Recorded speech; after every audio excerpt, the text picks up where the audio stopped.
அனைவருக்கும் வணக்கம். தெய்வீக பலன்கள் சேனல் சார்பாக தங்களை அன்புடன் வரவேற்கிறோம்.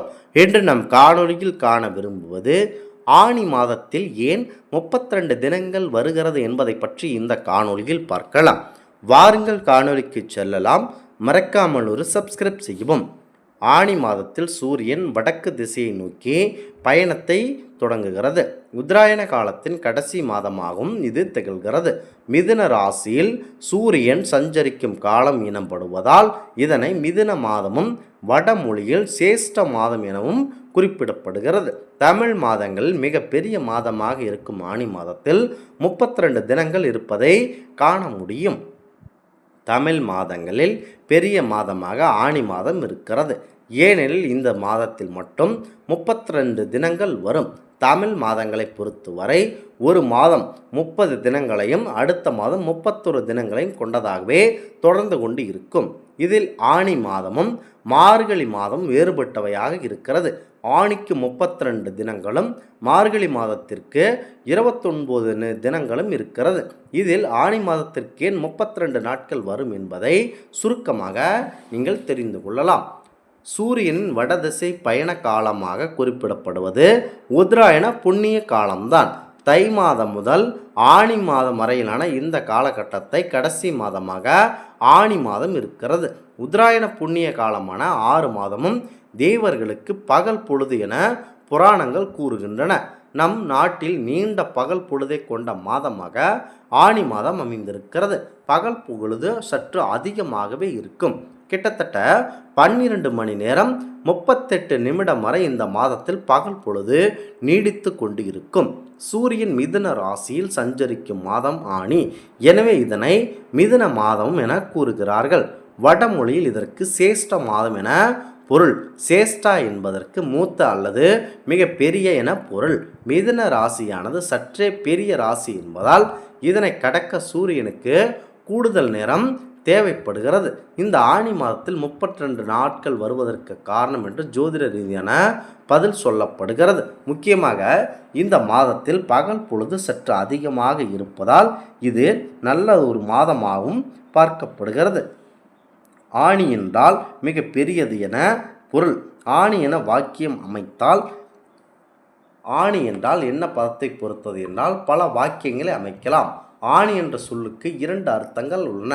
ஒன்று தமிழ் மாதத்தின் பெயர் ஆனி மாதம், மற்றொன்று மரத்தை இணைக்க பயன்பட கூறான பொருளான ஆணியை குறிக்கிறது.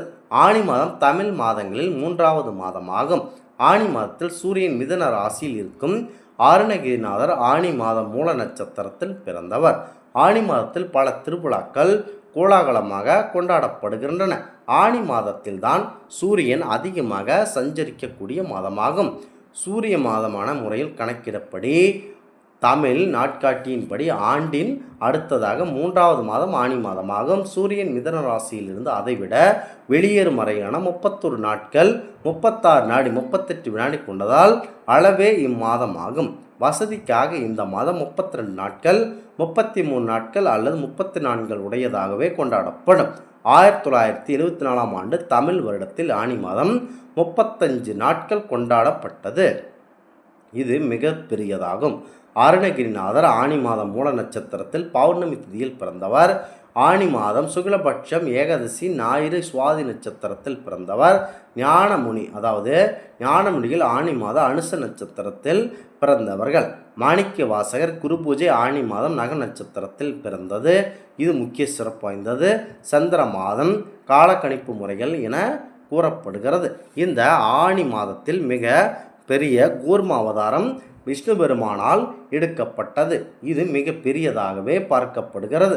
ஆனி என்பது மிக சிறப்பானதாக இருக்கும். குறிப்பாக ஆனி மாதத்தில் பிறந்த குழந்தைகளின் திறமை என்னவென்றால் தமிழ் மாதங்களில் 3வது மாதமாக வரக்கூடிய ஆனி மாதத்தில் சூரியன் மிதுன ராசியில் சஞ்சரிப்பார். இந்த காலத்தில் பிறந்தவர்கள் மிகுந்த புத்திசாலியாக தென்படுவார்கள். ஏனெனில் ஒருவருக்கு புத்திசாலித்தனம், நுண்ணிய அறிவு, கேள்வி ஞானம் தரக்கூடிய புதன் பகவானின் ராசியான மிதுனத்தில் ஆளுமை ஆக்ரோத்தியை கொடுக்கக்கூடிய சூரிய பகவான் சஞ்சரிக்கிறார். சூரிய பகவான் நுண்ணறிவோடு செயல்படக்கூடிய விஷயங்கள் வேலையில் சிறப்புடன் செயல்படுவார். அதுபோலத்தான் குழந்தைகளும் சிறப்பாகவே இருப்பார்கள். இவர்கள் அறிமுகமே இல்லாதவர்களும் கூட நல்ல நாட்கள் பழகுவார்கள் போல் நடந்து கொள்வார்கள். மேலும் மிகவும் எதையும் சிறப்பானதாக சிந்திக்கக்கூடிய நபர்களாகவும் பொறுமைசாலியாகவும் நகைச்சுவை உணர்வு உடையவர்களாகவும் இருப்பார்கள். இவர்கள் சிறப்பான சிந்தனையால் வாழக்கூடிய எப்போதும் முன்னேற்ற துடிக்கும் உத்வேகத்துடன் காணப்படுவார்கள். இந்த ஆணி மாதத்தின் பரமன் விஷ்ணு பெருமான் அவர்கள் கூர்ம அவதாரம் எடுத்துக்கொண்டார். இதனால் இந்த ஆணி மாதம் மிக பொறுமையாக இருக்க ஏற்ற மாதமாகவே பார்க்கப்படுகிறது. அந்த வகையில் இது மிக பெரிய மாதமாகவும் பார்க்கப்படுகிறது. இந்த ஆன்மீக தகவல் உங்களுக்கு பிடித்து இருந்தால் தெய்வீக பலன்கள் சேனலை கண்டிப்பாக சப்ஸ்கிரைப் செய்து கொள்ளும். மீண்டும் ஒரு நல்லதொரு காணொளியில் உங்களை சந்திக்கிறோம். நன்றி, வணக்கம்.